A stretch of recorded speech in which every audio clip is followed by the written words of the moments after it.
Welcome to Tanakh Talk. I am your host, William Hall, broadcasting live from Kingston, Texas, USA, with another episode of TNT, the Twisted New Testament, with Rabbi Stuart, the man Federow from Big H, the Big Houston, Texas. How the heck are you? The Ovenator. Let's do a finger dance, because I usually don't get it included. Come on. Finger dance. No, two fingers. You can't do it with one. That's like doing a dance with one leg. How's that? No, there you go. No, that's. I'm not turning music off until you do this finger dance. There it is. All right. Very nice. Thank you for delighting us with your wonderful humor and smiling face. That's for sure. Yes. Which gets funnier tonight. That's great. All right. So, interesting topic for tonight for sure. So, it'll be a good one. Yes, and remember, this is a dialogue between you and me. This is never meant to be me lecturing. Okay. Got it. The whole point of TNT is our conversations. Yeah, that's very true. Good point. Very good. Well, thank you all for joining us. Sorry about the glitch earlier. I actually I forgot to set the Facebook settings on the recording, and as soon as I clicked to go live, it sent me a warning saying that one of the proxy settings was missing. And so I would, instead of just ignoring it and just recording to YouTube, I really want to have Facebook Live on it. So I went ahead and stopped it and just restarted the whole thing. I'm glad I did, because it's really having Facebook as a secondary place, a platform. That's really a good thing to have. So anyway, where we're at now. Yep, there we go. So how to answer? No, what was the title? You gave it to me. What do you do when the missionary comes to your door? Right. Oh yeah, and no, I'm not. I almost did what you were joking around about. I'm not going to say that. So anyway. That's good. What? No, I just had a thought too. It's like, wow, the adversary, that's me tonight. Boy, whew, wow. Yeah. So anyway, so in essence, when a missionary comes to your door, knocks on your door, and you answer it, and you're too nice to say, I'm not interested, and let them indulge in conversation, they begin talking to you. Well, no, but that's the question. Okay. No, that's really where the question begins. It's 3:00 in the afternoon on a Sunday. You're really bored. You got nothing else to do. Maybe fooling around with your cell phone, whatever. All of a sudden, the doorbell rings, and you get up and you go answer it, and it's clearly two Christian missionaries, because they always come in pairs or more than one. Oh yeah, gotta have somebody to. And yes, protect them on the way, which I understand completely. Yeah. So they're clearly missionaries. They asked if they can speak to you about important things or whatever. So now you got your first decision to make, and that is, what do you want to do? Maybe you're tired. Maybe you don't want to be bothered. It used to be where people would invite others into their homes all the time. Now we go home in order to get away from everybody else. Right. So maybe you don't want to invite anybody in. Maybe you just want to tell them, thank you, not interested, slam the door and walk away. Nowadays, I'll insert. Nowadays, when missionaries come to my door, it's playtime for me. You better believe it. It is totally. That's what I was saying. It's going to be a fun one tonight. Yeah. Look, I mean, I'm telling you, this is not a joke, and I don't say this to be like boasting or anything, but once you, and this, most of the people who have been following the counter missionary move, I won't say movement, I'll say the counter missionary move for so long, they're learning a lot of stuff that they're learning more things than any Christian, even a pastor, can't respond to. So it's very easy. It's kind of like this. This is a great example, but it might not be the right place to use this as an example. But one thing I've always enjoyed was wrestling and sports, physical sports and stuff. And it would be like you could take someone like Floyd Mayweather Jr., one of the greatest boxers of all times, or Muhammad Ali, right? And that you could picture that as like a pastor, right? Like a preacher or a pastor of a church. That's the maximum height you can get, the title-wise, with everything. And then you put that pastor up against somebody who's in mixed martial arts. All of a sudden, that pastor can't even stand on one leg against somebody who is involved in MMA. And what happens is, when you leave Christianity and you start studying all this other stuff, you now are a very well-rounded fighter, whereas a boxer can only box. And so the same thing goes. You're very well-rounded in your knowledge on the Hebrew Scriptures and the New Testament, blah, blah, blah. And so that puts you way beyond the reach of any pastor even. And so That's kind of what we're dealing with. So once when you get to that point, you can literally talk to these people, and what questions to ask. But to begin with, William, you just may not feel like it. Yeah, that's so true. And that's okay. Right. Okay, you're not going to save the world every time. Right. There'll be times where you will, but you're not going to save the world every time. Right. And circumstances are different. And under one circumstance, you may want to attack them, counter their statements. And another time, you don't want to even bother. Or another time, you want to, if you live in an area where it happens often, you may want to develop a pamphlet, your own pamphlet, one that you put together, just for your own notes, 4 or 5 different topics. And if they come to the door, you say, "Here, this is my response. Go away." You never know what you're going to feel like. Right. Okay. So I don't want anybody to think this is only one way to respond to the person who knocks at the door. And it's going to depend so much on how you feel. Do you have any energy? You want to bother with this? For me, it's fun.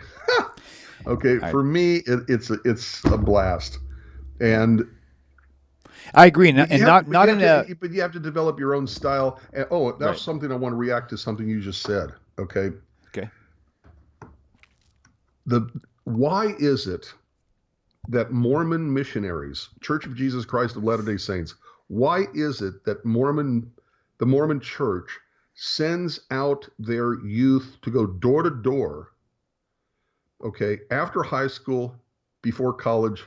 I think it's a minimum of 2 years, maybe 3. I don't remember. Okay, why do they do that? What's the purpose?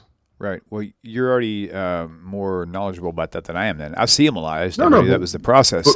But why do you think they do it? Well, because I think that they do it because after high school, before college, because once they get into college, that's like to me that's like a training camp. Like, okay, you finished high school, whatever. Hold on, I got a cough. You finished high school or whatever, and now you're getting ready to go to, the devil's circle, if you want to call it that, the public colleges which are more known for partying than they are for studying, and so it's a really good tool for anybody, even you could say even in the TORAH community, if you wanted to, is to put them through one more intense thing. To get their minds programmed to stay on track before they go to college, and with that one hope that 2 years of driving Scripture into them, not Scripture, driving their Scripture. Well, some Scripture, some New Testament. Well, yeah, or the what do you call their Mormon Bible thing? The Book of Mormon. Yeah, there you go. That was Pearls of Great Price. Right, gotcha. So, and I think that has a lot to do with it, right? In fact, that could be even the main part of it. I'm not really sure. It was just a wild guess. Well, Christopher Wyatt notes in the chat to try to solidify them in their faith. Which is what I was just saying, basically. Make sure that they... No, it's what you did say. Yeah. Not in those words, but in other words, you did. Right. In other words, by having to discuss this with people, okay, and even being attacked, they learn more about their faith because they're forced to learn about it. They become more... Look, I don't know. I shouldn't call it a trick. I'm just saying that there's a psychological aspect of it. Mm-hmm. And that is when I have to defend myself in something, okay, I'm going to be more devoted to it because I had to defend it. Right. You know the term digging in your heels? Yeah, yeah. Okay, well, you dig in your heels, you're deeper in whatever it is you're defending. And so one reason, Christopher got it perfectly. He said that they want to solidify them in their faith. And there's another reason too. When somebody discusses this with you, when the Mormon kids get pulled into somebody's home and they get attacked because they're talking to a Baptist or whatever, they learn how to defend their faith. They also learn how to counter-argue. And then nothing beats that. Nothing beats learning by doing it. So when the missionary of any Christian religion, whatever, comes to your door and you discuss this with them, okay, you're going to learn better and better how to combat the missionaries, how to counter Christian missionaries. Right. Every single time you enter into the debate, I learn more from listening to other people discuss counter-missionizing than I ever learned by picking up the various books that, way back when were written on the topic. Right. So there's a reason why, okay, for your own benefit, you may want to actually engage even when you're not feeling like it. Okay, by the way, there's another reason, in my personal opinion, why those who know at least something should counter, open up their voices and say something. And that is, look, they're not going to convert you. Okay, you know how to respond to the missionaries. You're not going to get sucked in. Okay, they're going to make their emotional appeals. They're going to cry on cue right when their rendition of their life story, calls them to cry. I didn't know they did that. I've never. God, yes. Really, because I've talked to yeah. handfuls, and I've never even seen them pull that card. Maybe because I never allowed them to get that far. That could be the point. Well, yeah. Okay. So the point is that you're not going to get sucked in. They're not going to convert you. Right. But if you could present a strong enough wall against their arguments, if you can maybe even ask questions that will make them think about the question and have to formulate an answer. They always talk about planting that mustard seed of faith. Well, guess what? There's also something called planting that mustard seed of doubt. Right.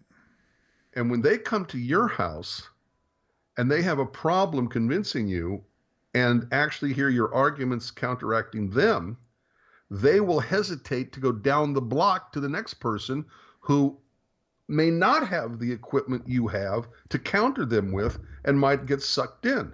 So if you can make them, even if it's nothing more than make them hesitate, because they're all of a sudden realizing they don't know the answers, mm-hmm. or that there are better answers than Christianity can give, okay, it might make them hesitate. It might then make them stop.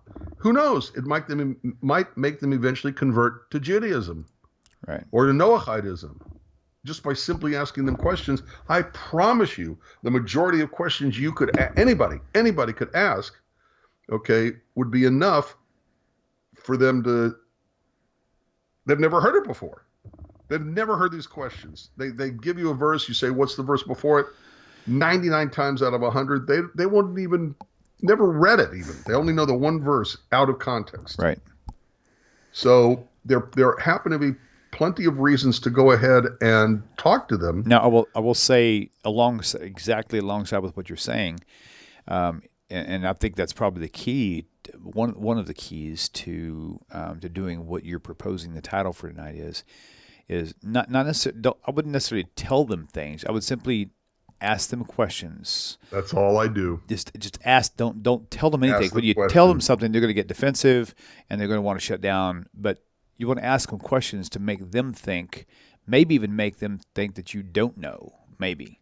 But you want to keep them hooked. I mean, when you go fishing, you don't take your rod and reel and slam it on the water. You take it and you drop it in front of them. You try to tease them and try to get them to get attracted to it. So if you do something stupid, then they'll shut down. And now granted, and what are the things that go into making them shut down? Number one, first and foremost, showing anger, mm-hmm. showing disfavor, mm-hmm. not having patience, talking loudly.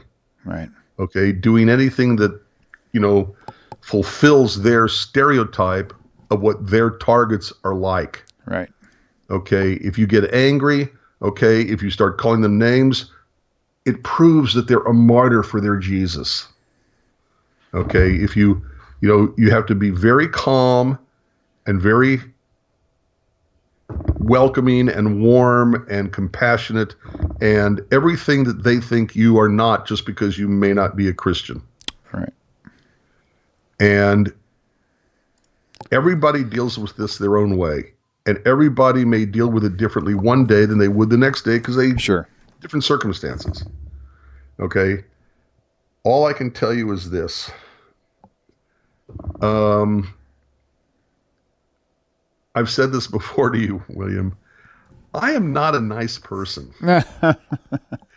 When they knock on my door, which hasn't happened in a long time, I think there's some mark on my front door that tells them, go away, you don't want to be here. Right. But when they knock on my door and I realize what they're doing, I get very, very, very quiet. and I say, "Oh, I've been reading the New Testament recently, and I have some questions, and maybe God sent you here to help me." That's perfect. That's Yeah, that's it's the it's that's the MMA I'm talking about right there. yeah. That's the mixed martial arts that will actually outrule anything. And yep, that's good stuff. That's good stuff. Well, I invite them in, and before we do anything, we sit down and look. I don't have much in the house. I don't have coffee. I don't drink coffee. Okay. Um, I could make them coffee if I had to, but there's soda pop, there's flavored waters. Okay, I asked them if they'd like something to drink. Okay, usually I've got no snacks because I'll be the first one to empty the bag, so keep them away from me. But if I had to, I'll offer them something to eat, and then we will sit down, and almost invariably they have their own agenda of what they want to go through before I even say, "Here's my question." Right. Okay. And it's what I call letting their yo-yo run down. You know how a yo-yo will go like this, then Yep. like this, then like this, like that, and slowly be at the end of the thread, Right. end of the string. Well, I let their yo-yo run out. I let them do all the talking in the beginning. Usually they have a script, which they're not Right. reading the script. Right. They've But memorized the script. right. Right. And once when I was the rabbi on the college campus at University of Houston, I had this very young Asian woman come into the office, and it was like she was reading it from a script without having paper in front of her. And she held her book perfectly, like one would hold a precious thing, her Bible. Okay. And when she got to the emotional part, it's like she cried on cue. So, and I just listened. I didn't say a word. I listened to every word. I did not look bored. I looked attentive. And when she was done, I applauded like you would for any theater. Are you serious? Oh, I'm very serious. I Oh applauded like you my. would for any theater. And I said, that was really well done. You have memorized it very well. You cried on cue. That was excellent. And she was like, okay. And that's an example. What I do when they come to my door, when I invite them in and their yo-yo runs out, almost every time they're going to have their own Bible. Why is that important? Because it's their translation. Right. They can't say to me, well, you're using the Jewish translation, which is going to Right. mess things up. Right. It's their translation. And what I do is I ask, I've been reading the Bible recently, so I'm really glad you came. Can I see your Bible for a minute? And they hand it to me. And everybody has their own pet paragraphs. Right. Oh yeah. Okay. Yeah. What would be yours, William? Well, now it's Amos 3. Hold on. I actually wrote it down because I keep forgetting it. So Amos 3:7. Yeah. It's what, Amos what? Amos 3:7. That's one of my new favorite ones. Amos 3:7. Yeah. Sure, the eternal God will do nothing, but he revealeth his secret unto his servants, the prophets. Okay, why is that your primary? Because nowhere in the prophets did he say, "Listen here, Amos," or "Listen here, Isaiah. I'm going to send my son, and I'm going to he will be good. blah blah blah blah blah." Right. And the thing is, when he reveals things to the prophets, he reveals things to them with good detail. Now, granted, sometimes they're confused, but not whitewashed like the Christianity teaches. So, point being, there's nothing anywhere. Even the ones that they cling to don't even say that. So, Right. So if he was going to do anything at all, now there's another one, but I can't remember what verse it is. It's in Deuteronomy.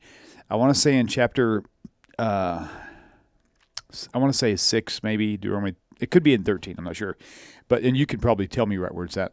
I'm not sure. Yeah. But it says, oh man, I just drew a blank. Hang on.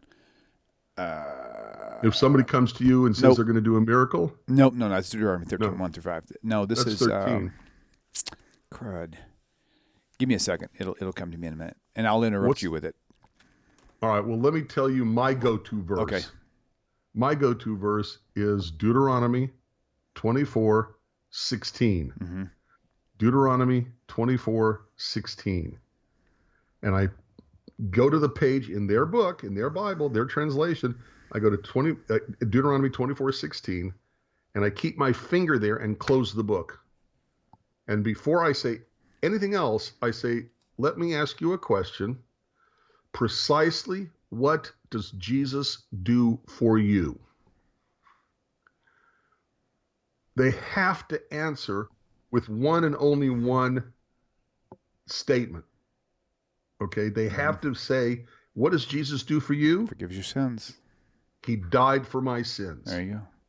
Then I open up the book to Deuteronomy 24:16, turn it around and hand it to them and ask them to read it aloud. Okay? Deuteronomy 24:16. And they read, the fathers shall not be put to death for the children, neither shall the children be put to death for the fathers. Every man shall be put to death for his own sin. Mm-hmm. But if And I they was, read this, but sorry, if, what? but if I was a missionary, I could counter that very easily. Wait a minute. Okay. Before they even get to the point of countering, Okay. I say, you just read, every man shall be put to death for his own sin.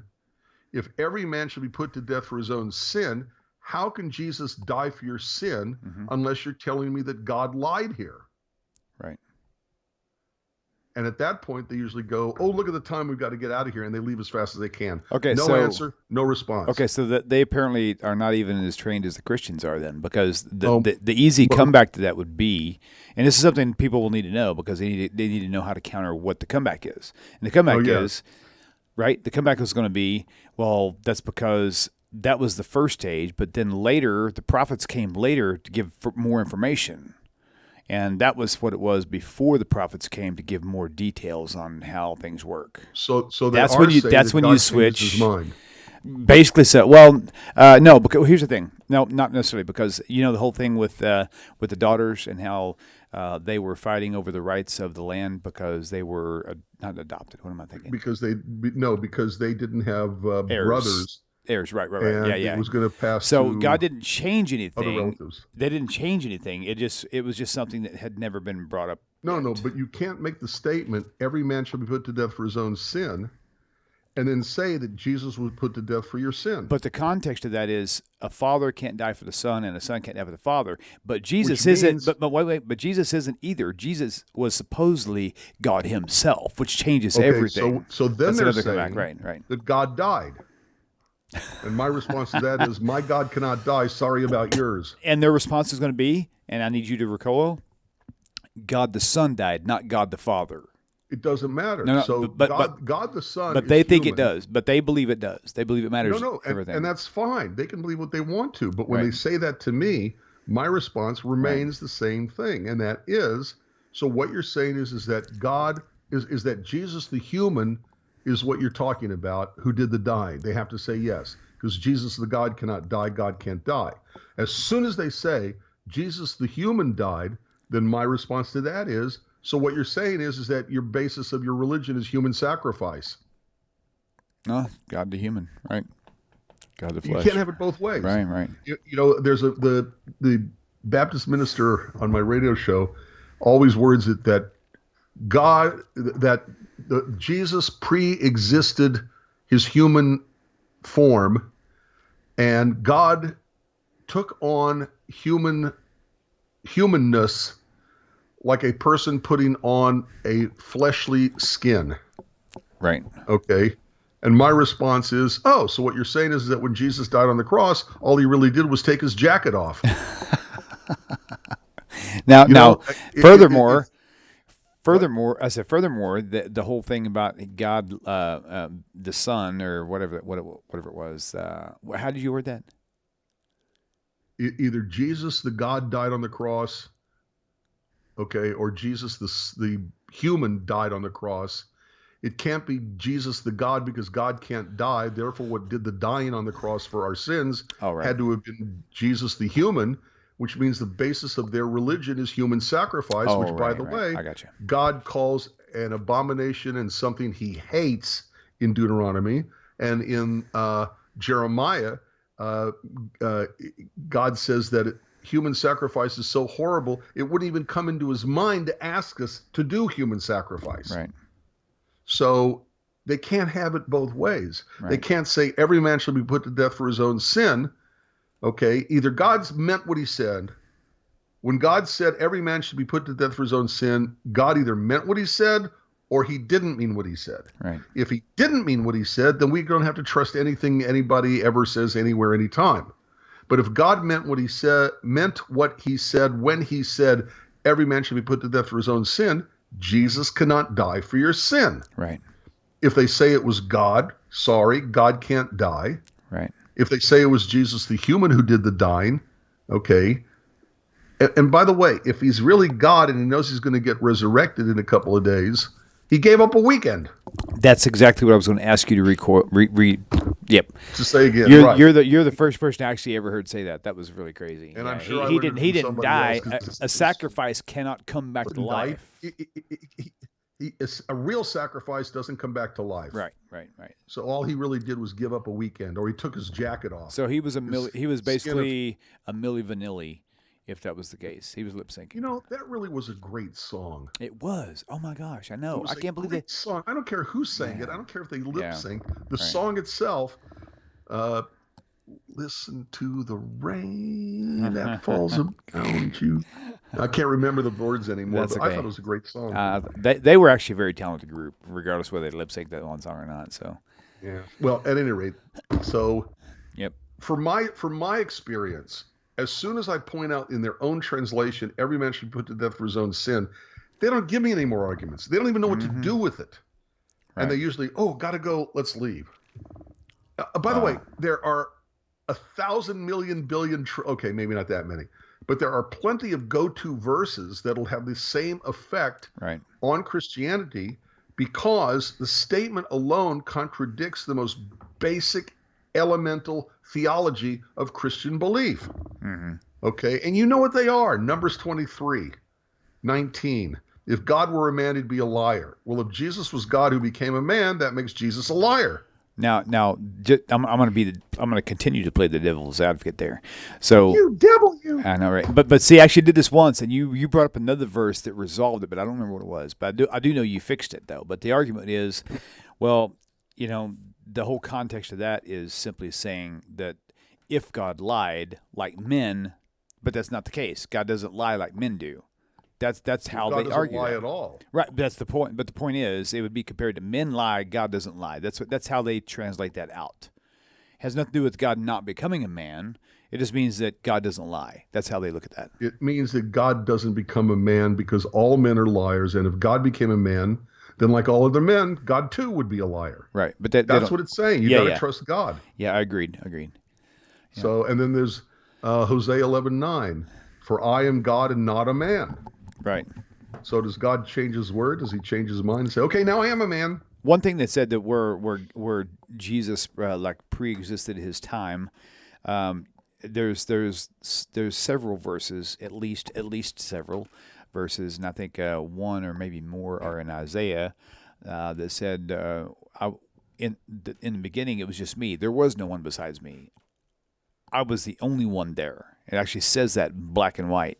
But then they'll argue, well, Jesus is God though, so you can't really say that he wasn't there just because that says that, because he is God. So God has like a split personality. I mean, come on, he's schizophrenic, right? You know the meme. You know the meme. I'm not going to be able to quote it exactly. I wish I could, but it said something to the effect of, God made a human girl, not woman, pregnant. Oh, okay. Yeah. I saw that before. Turns himself into a human, and then sacrifices himself to himself, just so he can forgive you from something he caused you to do, or something like that. And he goes on. Caused you to have sinned in the beginning. He knew you were going to be sinful when he brought you into existence, and then he condemns you for it, and then he dies. That is brilliant. As a sacrifice of himself to himself. Stunning. To save you from the sin he brought you into the world with. Stunning. Absolutely stunning. Right. Man. But at any rate, everybody has or is usually going to find their own go-to verse. Mine is Deuteronomy 24:16. You can go through the God is not a man bit. By the way, wait, I lost. Here, okay.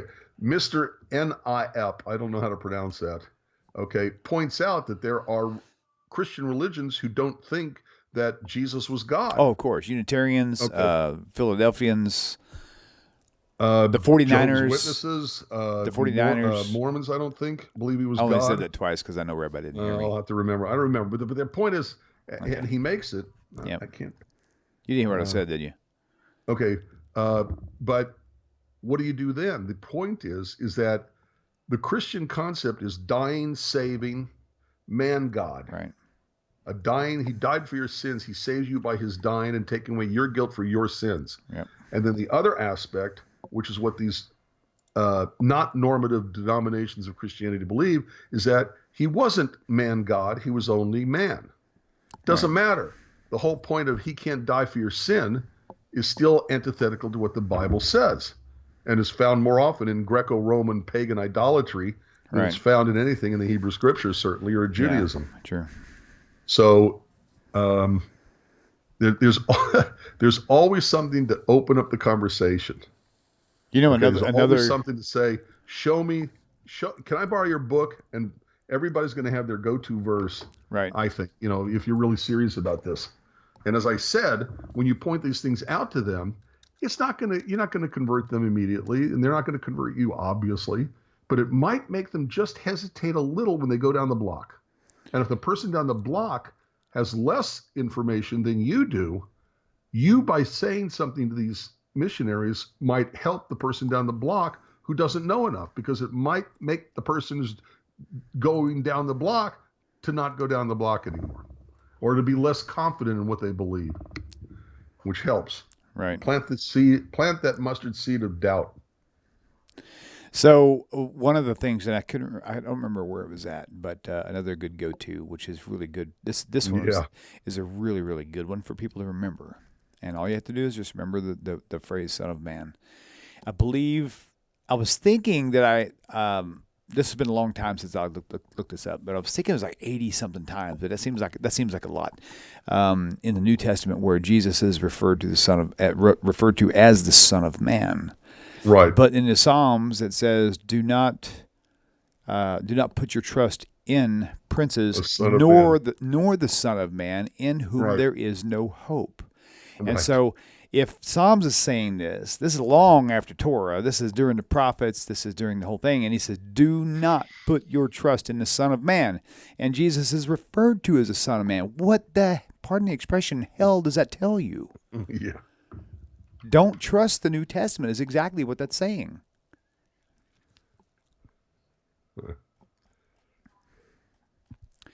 So where are we at? And what you said, that was Psalms? I think it was Psalms. I can look it up for you right now. Yeah. There it is. 146:3. Yeah, there you go. Okay, now I want to see something. Okay. 146:3. Okay. And Hebrew. And right. What's that? Okay, the Hebrew is Ben Adam. Right. They translate it as a son of man. Adam is a generic term for man, like humanity. Right. Okay, Ben Adam can literally be translated as a son of Adam. Right. Specifically a son of Adam, right. Literally a Ben, son, Adam. Ben Adam. Right. Son of Adam. What that means is the colloquial Hebrew way of saying any human being. Right. Since we are all descendants from Adam and Eve. Right. So when it says don't put your faith in a son of man, what it really means is trust God, not humans.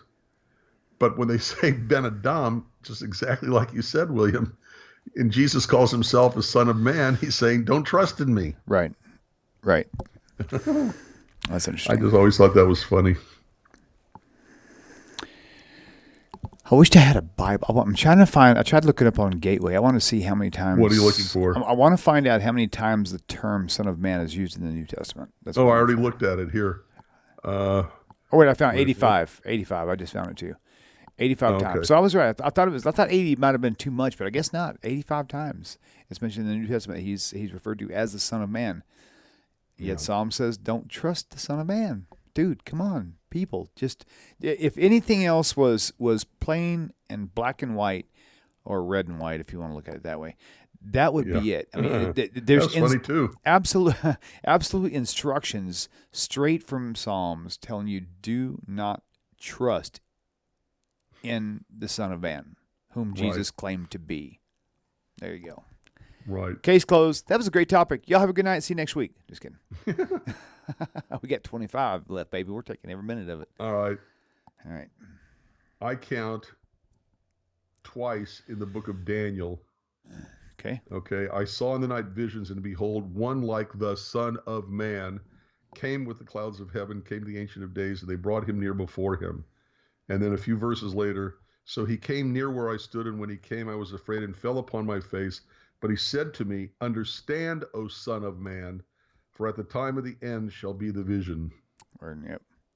So Daniel 7:13 and 8:17, I think. Yep, they're there. Right exactly correct. That's exactly what I found. Very good. I don't know if it's more often. This is just what my computer program found. Right, gotcha. Okay, Son of Man. In the Christian translation, of course, it's capitalized. Oh, yes. Son of Man. Okay. Yes, of course. But if you translate that as any random human being, I saw in the night visions, and behold, one like a human being came with the clouds of heaven. And it makes perfect sense without making it look like it's talking about Jesus. Right. So. Yep. Very good. All right. I saw a funny. I think it's. Look. I'm not a nice guy. I think it's fun to have these conversations with these people. Okay, and there was one time where I had I don't know what to call it, repercussion, but there was an effect of what happened, because they were Mormons, okay, and 2 or 3 weeks later, the same two people came back to my house, but they brought an ex-Jew who was now a Mormon with them, as if that's supposed to convince me. Right. And I was a lot less nice to the ex-Jew who is now a Mormon than I was to the two Mormons. Right. Wow. So, but beyond that, usually they look at the time, got to run, got to get out of here. Yeah, that's true. Yep. I have I've been experiencing recently with I'll try not to give too many details, because I really don't want to hurt anybody's feelings, but a person that I interacted with for several years in person, in real time, like not in cyberspace, but it was a pastor, and it got to the point where they wouldn't talk to me anymore. And so mainly because it's like I did a challenge with Daniel 9. With something that they had said regarding Daniel 9, I said, I want to send you a video, and I sent a video of it's probably like a 30-minute video, not a 2-hour show, but regarding Daniel 9 and the proper explanation of it. And their response was way faster than what it would have taken to watch the video. They said, that only confirms my suspicions even more. I'm like, you never watched the video, did you? Since then. Oh, I've had people say that I've helped them understand Christianity better and made them into a better Christian after having conversations with me and reading my book and stuff like that. It's called damage control. Well, and convincing themselves. Yeah, right. For sure. And whatever. That's fine. So lately I've been sending out these seeds of doubt because they need them. I mean, it's one of those things. I mean, it's like if there's, for me, I'm the type of person that if I find out something that could be true, I want to know more about it, even if it could be true, even if it violates my current belief system. I'm okay with that. I'm not so emotionally fragile or unstable that I can't handle an audit, a spiritual audit. And so, but most people don't want to be audited with how they believe on their things. So, what are you seeing on YouTube, Rabbi? I'm looking right now too. I'm fixing to pull it up. No, that's okay.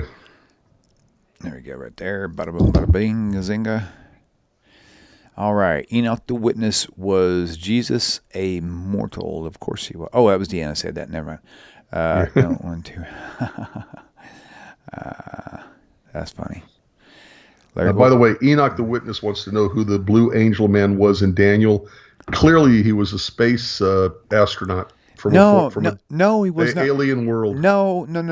Very, very clearly, he was part of the Blue Man Group. Oh, I forgot about the Blue Man Group. People forget that Daniel is not quite, but almost 100% visions, Right. dreams. To which Okay. some of them he didn't even understand, and he expressed Most that of them. I through. think, look, Yep. I'd have to go through Daniel again, Yeah. but I don't think Daniel understood a single vision he was given and had to ask the angel to explain to him, what did I just see? So these are visions, and they're every one of them is explained by the angel. And, I offhand couldn't tell you. Go read the Right. passage. Okay. Most likely 10 verses before or 10 verses after, they'll explain who that blue whatever you said was. Right. Blue angel man in Daniel. There's actually a good song called Blue. I forget Blue. Oh, I was thinking it was Blue Angel. That's not true either, though. Blue on blue. So I need to respond. Where'd it go? I need to respond to Mr. E. Nape. I really am hoping I'm saying that right. Mr. E. Nape. E-N. Anna Epp, but go ahead. AEP. What are some go-to cheat sheets to be able? Oh, by the way, Rabbi, that list that you have was a list somebody made off of my list. And I only know that because they're in the same order that I. What list? What are we talking about? Remember the list I have where it says Jesus cannot be part of a Trinity or whatever, and there's like 100 and something scripture references. Oh yeah. Yeah. The So 150. No, the issue was about the oneness and indivisible nature of God. God Right. is one and indivisible. But my point is that And these are 53 verses that say God is one, can't divide God up into different parts where each part is separate and unequal to the other parts and somehow one and the same. Yep. They were contradicting the Trinity. And you will be proud to know that I actually looked those verses up one at a time over a period of 3.5 to 6 months. Good and for came you. Up, came up wow. And I was listening to an audio Bible is what happened and I was just listening to the Tanakh from Genesis to Malachi. And every time I heard something about it, I would bookmark it. And then once I finished through Malachi, I went down and actually documented them all and wrote them all down. But I wrote them down on different pieces of paper. So when I actually compiled them, I had them kind of out of order. But anyway, so what I'm going to do right now is Mr. E. Nape. I'm going to, if you're on Facebook, actually, I might be able to pay. I don't know how much you can text in YouTube. I don't know what it's very limited. Really? Every time I've tried to copy paste into the little thingy, it'll cut you off after 200 characters. Okay. 200 characters divided by 5 is like 40 words is all you get. Okay, so I'll do Something is like I'll just put you a.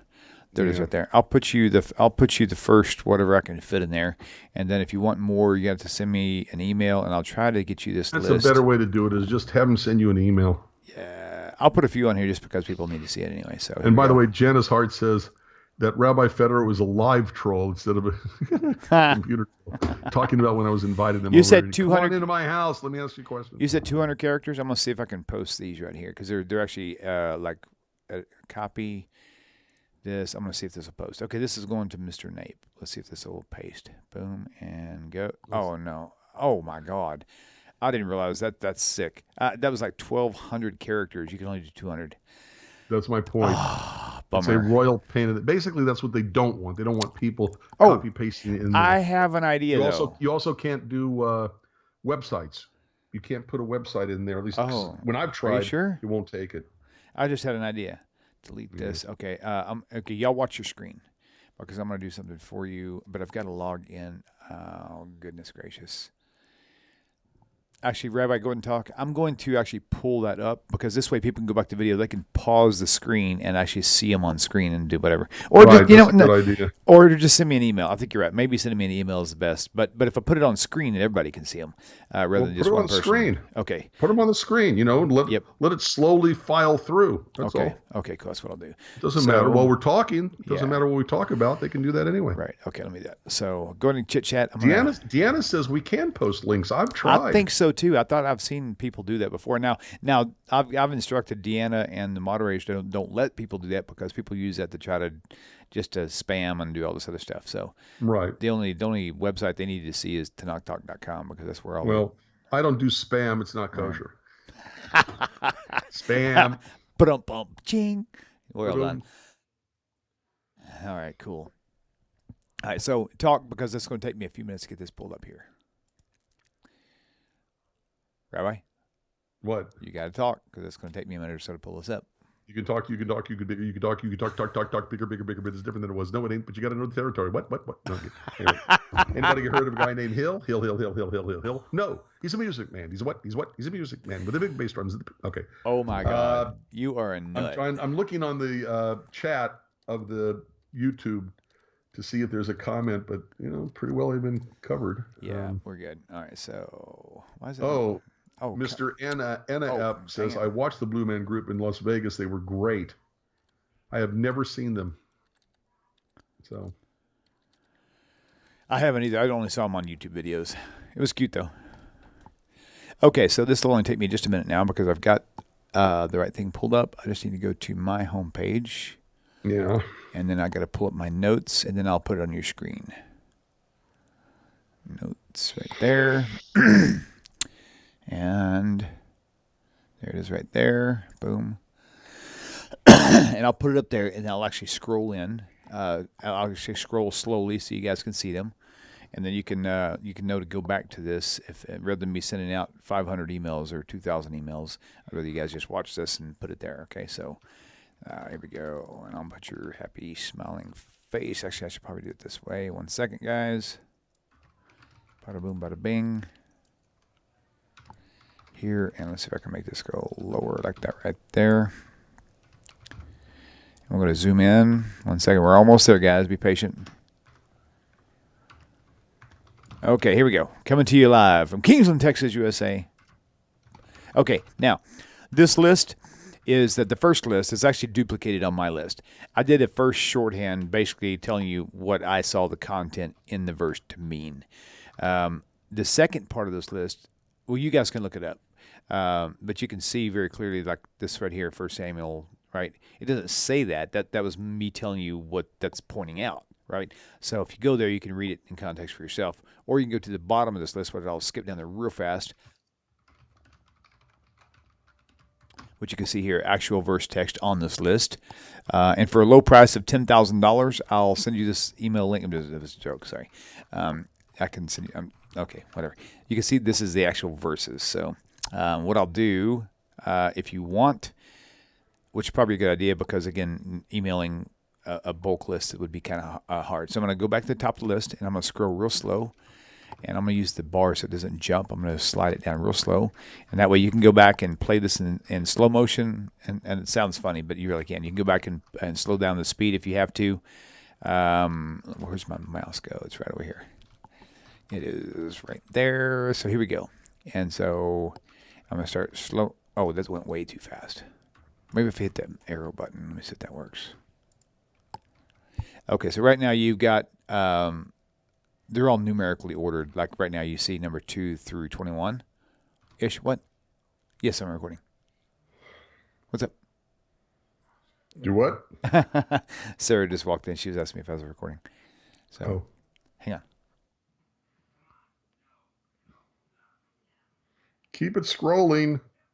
Okay, I will. Sorry, I was talking to my daughter. She just walked in. Okay, so here we go. All right, so let's do it this way. All right, so there's 2 through 21. Actually, 1. I need 1. There you go. Why is there not a number 1? Okay, so anyway, that was 2 through 21. Okay, so now I'm going to go down to change. You only see through 12, though. Why is that? Oh, because I zoomed in. Okay, so you got 2 through 12, so I'm going to scroll. Lori, I'm going to scroll down. I have been talking to William about writing his own book for I don't know how long, years. I'm going to be writing a book. I'm coming up with the title now. So there's 12 Yay. through 26, thanks to Rabbi Federow, of course. There's 12 through 26. And again, when you get to this part in the video, just pause it, and that way you can just write your notes, right, when you go back to rewatch the video. Or take a screenshot. Yep, screenshot. There you go. I'm going to leave it here just for another 5 seconds or so, and then I'll scroll down for 27 through whatever the next ending number is. There's 26 through 40. It only goes to like 50 something, but the list is doubled, I think. So there's 26 through 40, and there's 40 through 53. Some of these are actually repeats, and I didn't realize that till later. But all right, so there's that, and then I'll go just because we're already in the mode. I'm going to go ahead and do the actual verses as well, so that we can see those two if you need to. I don't know if you need to or not, but that's what we'll do. So, actual verse text. There's one. Oh, too far. 1 second. There's 1 through 5. And then we'll go 6 through 10. Wish there was an easier way to do this. Okay, so there's 6 through 10. I went a little too far. You can figure it out, though. Actually, 6 through 12. Yep, and there we go. So we'll go 13 through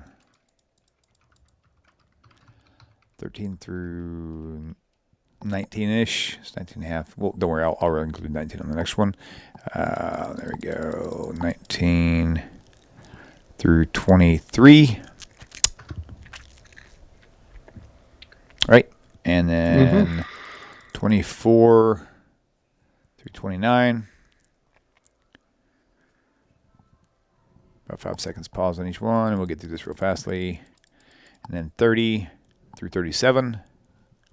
Remember, there's only like 55, so we're almost there.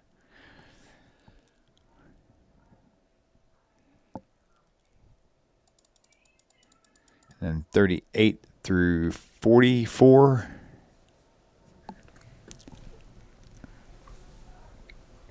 And then 45 through 53.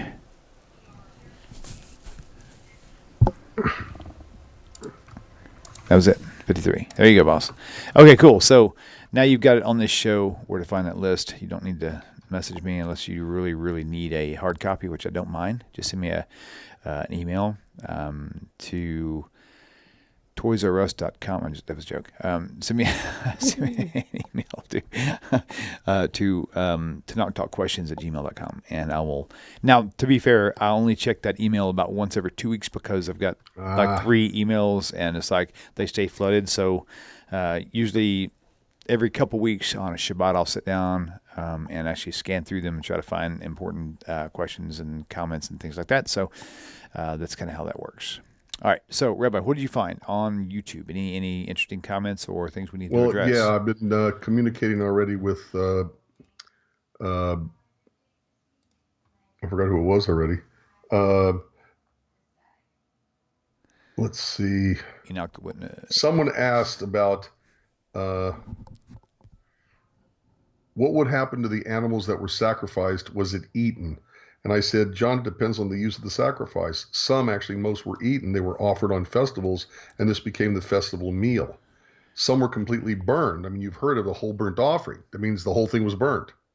Okay, but yeah, the vast majority were eaten by someone, like the priests. Priests and Levites didn't own land. They relied on the sacrifices for, their protein intake, so to speak. Okay, so Mr. Enape, the answer to that, your question is, how can you be a vegetarian and follow Torah because of Pesach? Because vegetarians are not forbidden to eat meat; they just don't eat meat. A vegan, now vegan is different. A vegan, they refuse to have anything that has anything at all to do with the animal. So okay, but remember, the most important rabbis of the past 2,000 years were vegetarians. Right, which means they can eat meat. They just choose not to in certain circumstances or for periods of time. No, but the question is like Passover. What do you do about the Passover lamb? Right. And what do you do? What do you do about the celebratory meal? And the answer is, you don't eat at the Passover Seder. There's no commandment to eat lamb at the Seder. The Seder replaced. Look, the Seder wasn't invented until about the year 85, about 15 years, give or take, after the destruction of the Second Temple. You didn't need a Passover Seder when the temple was still in existence because everything was temple-centered. So when the temple was destroyed by the Romans in the year 70, after a while, they figured that they better make up a ritual, and they made up what we now call the Seder, right? Okay, following a specific order as described in what we call the Haggadah, which means the telling. Okay, but Jewish law says that if you don't want one of the symbols, which is the shank bone, the Passover lamb, okay, which there's another confusion about that too. Right. But if you didn't want that on your Seder plate, you put a beet, B-E-E-T, a beet, which, by the way, if you've ever seen a beet, is pretty elongated. Okay, and the idea is it's symbolic to begin with. You're not eating the lamb. You're not eating, the shank bone. It's there as a symbol. So, and by the way, what does it say about God doing these miracles? He said, the text of the Bible, of the Torah, says that he did them with an outstretched arm.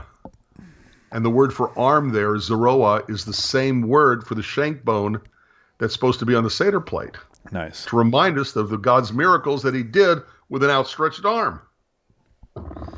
So, at any rate. Very nice. Yeah. So, I hope that answered his question. Yeah, it was good. You're all right, man. I don't care what I just told everybody else. Egyptians ate lamb as part of their staple diet. They would eat their god. Oh my God, that sounds like communion. Is that true though? I have never heard that. I don't know if it's true. Yeah. I've never heard that it's true. But you're right. That does sound just like communion. Wow, another pagan thing to their worship. God. Yep. Right. So, and he says, Enoch, the Christian witness, says that it's not a good reasoning that God mocked their lamb god worship. Yeah, it is. 3 times in the text of the Torah, it talks about how the Jews would get killed if they, did something to lambs that they weren't supposed to do. Joseph tells his brothers, don't tell them that you're shepherds. Right. Okay. Because they worship the lamb, and if you tell them they're shepherds, gods don't need to be taken care of. Right. So a shepherd takes care of lambs, ewe, and rams. Ram, ewe, lamb, all the same animal. And then you have, by the way, the brothers of Joseph didn't listen to him. When Pharaoh says, hey, what do you do for a living? They said, oh, we're shepherds. Right. No fear, no shame, no whatever. This is what we do. This is who we are. So it's not just the African-American community that has Uncle Tom. We have Uncle Joseph. Don't show them who you are. Don't tell them. Okay, anyway.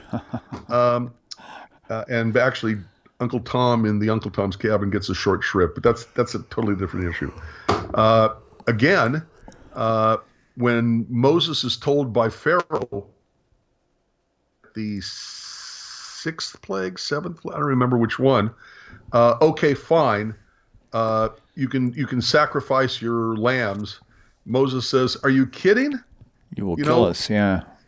The Egyptians worship the lamb, and we'll get stoned, right here and right now. Well, right. I'm sorry, I said the 6th or 7th. I'm talking earlier, like the earlier. I'm sorry, I made a mistake. Earlier in the list of 10 plagues, right? In the doing of the 10 plagues, this comes up. By the time the 10th plague is mentioned, okay, they no longer care what the Egyptians think, because now God is definitely behind them, and they're about to see their freedom. So the whole point is don't kill a lamb in front of the Egyptians, because they'll kill you for killing their God.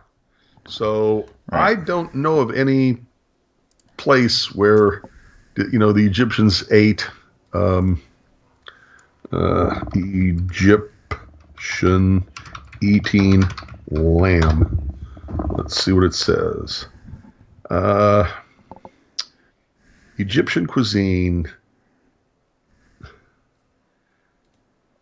According to this, it does. According to the Perfect and Never Wrong Wikipedia, they use heavy use of legumes, vegetables, and fruit from Egypt's rich Nile Valley and Delta, similar to with the food of the Eastern Mediterranean regions. Rice, stuffed vegetables, grape leaves, shawarma kebab, and kofta. Let's see. Common meats in Egypt cuisine are rabbit, pigeon, chicken, and duck.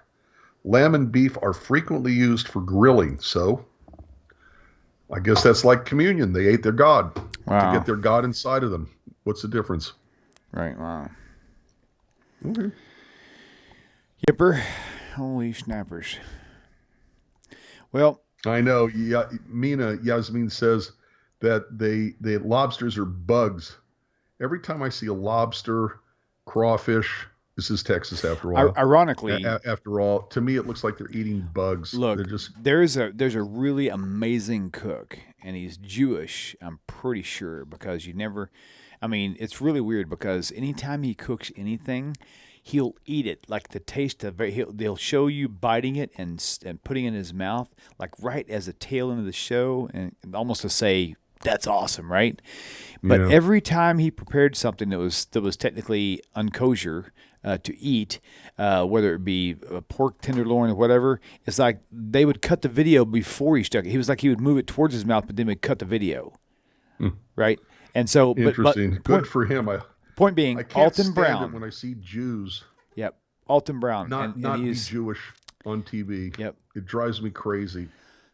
Most of I what comes out of Hollywood, you know, that has anything to do with religion in general or Judaism in yep, particular is just usually terrible. right, wow, Just, it occurs to me, William, we Jews are in real big need of a Jewish hero, right, somebody we can look up to, somebody who gets an Academy Award and as part of their speech of acceptance recites the Shehechianu. oh yeah, right, wow, Okay, somebody who's not necessarily super ultra orthodox, but who respects Judaism and the religion and practices it. right, Okay, yep. we're in bad need of someone like that. Yes, sir. Well, guess what? We're out of time, my man. Unless you want to turn the show into a Rabbi Tovia Singer show the last 2 hours. Those shows are actually good, though. I mean, I'm good with that. But I think his shows are great as far as that goes. But it is you're taxing tired. them. You want to go eat. You've had a long day of doing videos. It's time for you to Yeah, take care of you. yeah, that's true too. Well, I'm glad Yes, you're it in is good. true. I'm Speaking glad. of taking care of William, make a donation to TanakTalk.com. Keep Tanakh Talk on the air.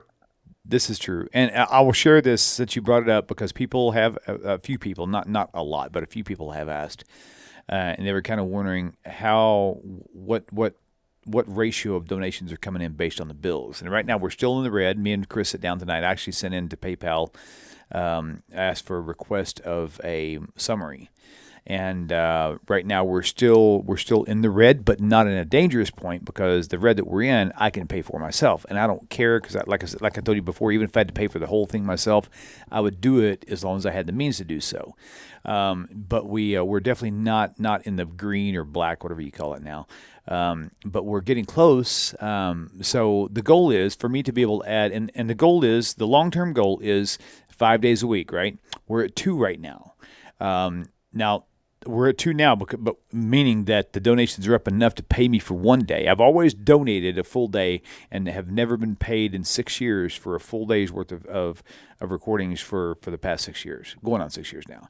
And I'm kind of keeping that profile going. But for me to go into where's the camera at? Oh, yeah. So right now we're at 2. This one is Sunday. That's always been there, and I've always done that without request of payment for my time or resources or energy. Okay, that'll probably always be like that. But right now we're at Sunday and Monday. The only way we got here, though, was to get the donations up high enough so it would cover for me Monday. Now we're there, but we're still not covering for Sunday. So the only way I can get to day 3 is to get 2 days built up again in donations. So, and I'm just being real with you guys. So we're not clear. We're functional. That's where we're at now. People have asked me before. They said, you know what, we would have donated earlier if we knew you needed it. We just assumed because it was a nice production that y'all had all the money you needed. That can't be further from the truth. We're not hurt. It's not hurting. We're not. If it was hurting, I'd go back down to 1 day a week, and I'd be working construction 5 days a week again. But that's not where we're at. We're doing 4 days construction and 2 days on the studio. So worst case scenario, if we ever had to fall backwards, we could just go back down to 1 day a week until I recover and then go back to 2 days again at some point in time, but that's not necessary right now. But the goal is to eventually go 5 days a week. It may take 10 years. Who knows? I don't know. It could be happening faster than that. I don't know. But just giving you some information you've never had before, something I've never shared because I didn't even know what the answer was until I actually submitted to PayPal an actual review to find out where we were actually at on an average monthly basis. And we finally figured that out today between me and the wife. So she's the accountant. I'm a carpenter. So she does all the math. But anyway, it worked out really good. So, Rabbi, thank you for your time. Thank you for your care and bringing it up. And it's very much appreciated. And I look forward to seeing you next week, Hashem willing. Absolutely. And you should stay healthy and happy. Thank you. Okay. Thank you, guys. Love y'all. Thank you for tuning in. Do share the videos with your friends, because just listening to a video and finding it cool is one thing. But when you share it with someone else to give them those seeds of doubt or faith, whatever it is, that's where it really counts. So you guys share the videos. But more importantly, like the video on YouTube, because it causes it to come up on circulation a lot more. If you approve of the video and you approve of the message, like the video. It's very important if you want to actually get this thing to actually have more circulation, okay? So thank you, guys. We'll see you soon. Shalom, shalom, shavu tov. Shalom, shalom. And peace out, homies. Yeah. Finger dance. Get her done. Come on. Love it, love it, love it. Peace out, y'all. We will see you soon. Take care.